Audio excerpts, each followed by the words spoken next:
साथियों, 1947 में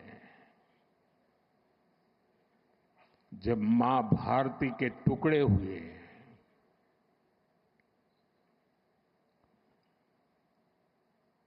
कटनी चाहिए थी तो जंजीरें, लेकिन काट दी गई भुजाएं।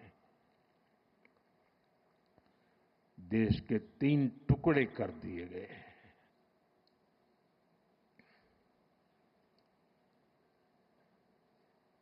और उसी रात पहला आतंकवादी हमला कश्मीर की धरती पर हुआ।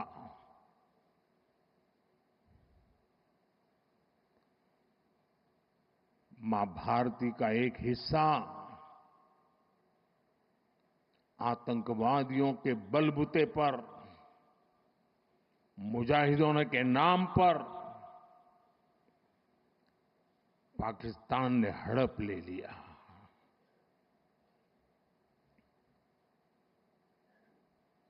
अगर उसी दिन इन मुजाहिदों को मौत के घाट उतार दिया गया होता,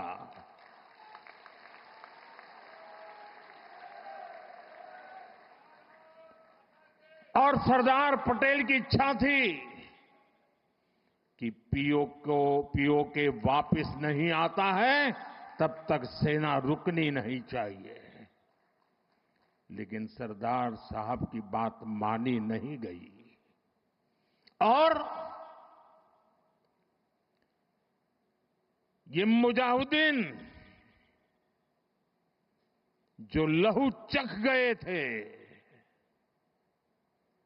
वो सिलसिला 75 साल से चला है। पहलगाम में भी उसी का विकृत रूप था। 75 साल तक हम झेलते रहे और पाकिस्तान के साथ जब युद्ध का नौबत आई, तीनों बार भारत की सैन्य शक्ति ने पाकिस्तान को धूल चटा दी।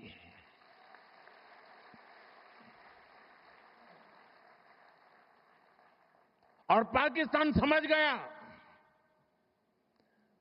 कि लड़ाई में वो भारत से जीत नहीं सकते हैं, और इसलिए उसने प्रॉक्सी वॉर चालू किया।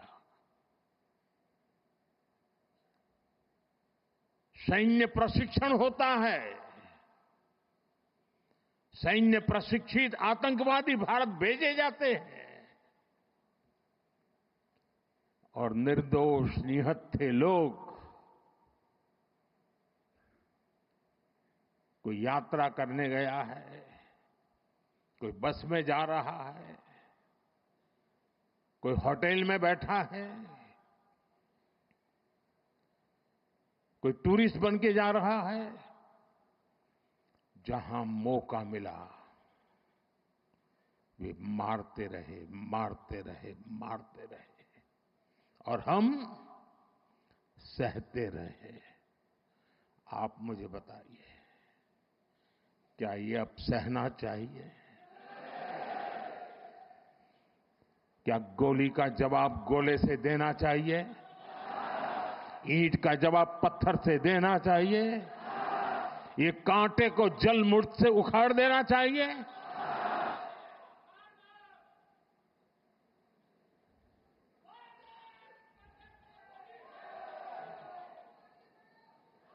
साथियों, ये देश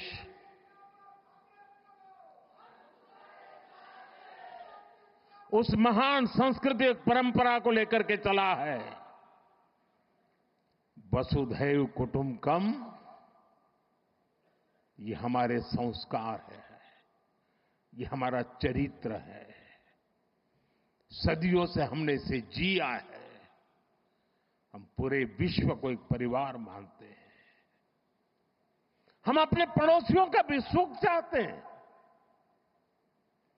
वे भी सुख चैन से जिए, हमें भी सुख चैन से जीने दे।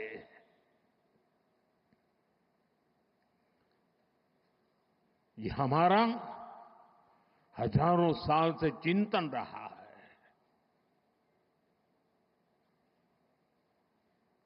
लेकिन जब बार बार हमारे सामर्थ्य को ललकारा जाए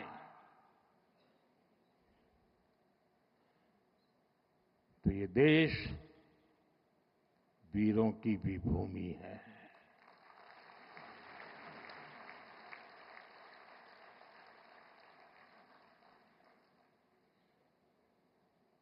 आज तक जिसे हमें प्रॉक्सी वॉर कहते थे,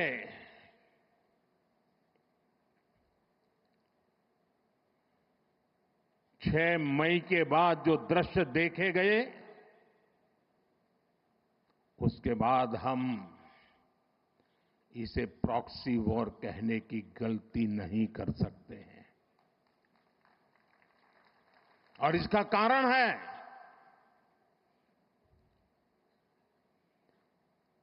जब आतंकवाद के 9 ठिकाने तय करके 22 मिनट में, साथियों 22 मिनट में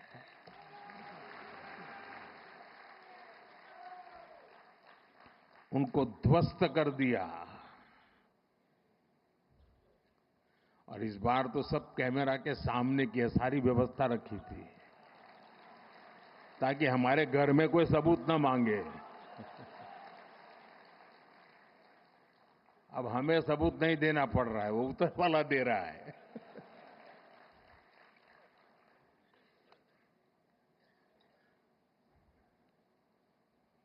और मैं इसलिए कहता हूं अब ये प्रॉक्सी वॉर नहीं कह सकते इसको, क्योंकि जो आतंकवादियों के जनाजे निकले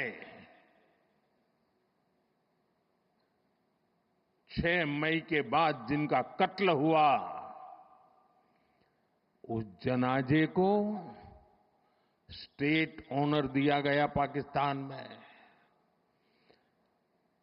उनके कॉफिन पे पाकिस्तान के झंडे लगाए गए, उनकी सेना ने उनको सैल्यूट दी। ये सिद्ध करता है कि आतंकवादी गतिविधि ये प्रॉक्सी वॉर नहीं है, ये आपकी सोची समझी युद्ध की रणनीति है। आप वॉर ही कर रहे हैं तो उसका जवाब भी वैसे ही मिलेगा।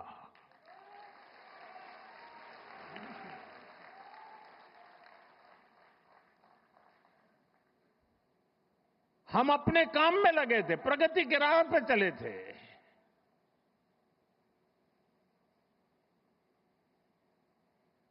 हम सबका भला चाहते हैं और मुसीबत में मदद भी करते हैं।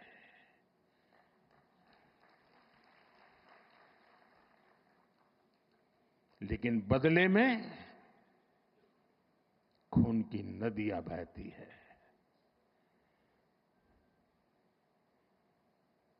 मैं नई पीढ़ी को कहना चाहता हूं,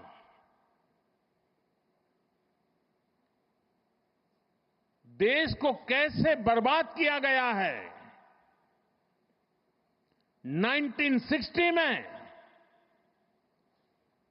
जो इंडस वाटर ट्रीटी हुई है, अगर उसकी बारीकी में जाएंगे तो आप चौंक जाएंगे। यहां तक तय हुआ है उसमें कि जो जम्मू कश्मीर की अन्य नदियों पर डैम बने हैं, उन डैम का सफाई का काम नहीं किया जाएगा, डिसिल्टिंग नहीं किया जाएगा, सफाई के लिए जो नीचे की तरफ गेट है वो नहीं खोले जाएंगे। 60 साल तक ये गेट नहीं खोले गए और जिसमें 100% पानी भरना चाहिए था, धीरे धीरे इसकी कैपेसिटी कम हो गई, 2%, 3% रह गया। क्या मेरे देशवासियों को पानी पर अधिकार नहीं है क्या? उनको उनके हक का पानी मिलना चाहिए, नहीं मिलना चाहिए क्या? और अभी तो मैंने कुछ ज्यादा किया नहीं है।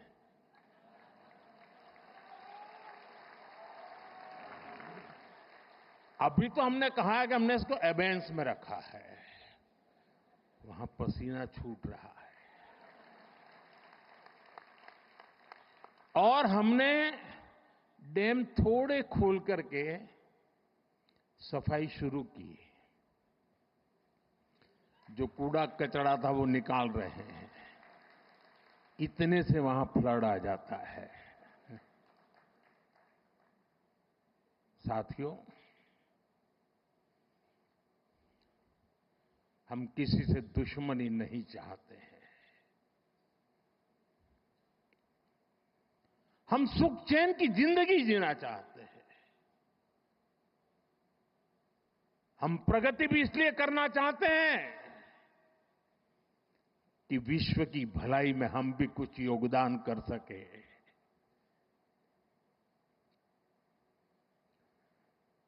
और इसीलिए हम एक निष्ठ भाव से कोटि कोटि भारतीयों के कल्याण के लिए प्रतिबद्धता के साथ काम कर रहे हैं।